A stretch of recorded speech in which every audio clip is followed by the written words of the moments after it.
दोस्तों कुछ सुनहरे अल्फाज हैं, सुन लीजिए। जिसकी जैसी नीयत वो वैसी कहानी रखता है। कोई परिंदों के लिए बंदूक तो कोई पानी रखता है।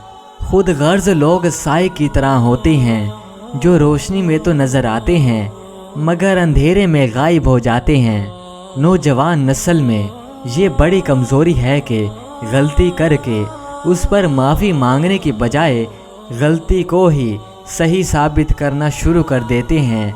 कुछ रिश्तों के नाम होते हैं और कुछ रिश्ते सिर्फ नाम के होते हैं। रिश्ते तो सिर्फ दिल से बनते हैं, कागज़ पर तो सिर्फ गवाही होती है।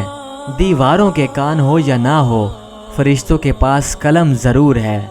जहेज़ लेते हुए मज़हब भूल जाता है, महर को लिखते वक्त दीन याद आ जाता है। ईमान वालों के लिए बेहतरीन इंश्योरेंस सदका है, ज़िंदगी के साथ भी ज़िंदगी के बाद भी। जब आपका दिल बग़ैर किसी वजह से उदास रहने लगे तो समझ लें कि आपकी रूह अल्लाह का ज़िक्र मांग रही है। कब्रिस्तान में हम ध्यान से कदम उठाते हैं कि किसी कब्र पे पाँव न पड़ जाए, जबकि ज़िंदगी में न जाने कितने ज़िंदा इंसानों और उनके जज्बों को पाँव तले रौंद देते हैं और एहसास भी नहीं होता।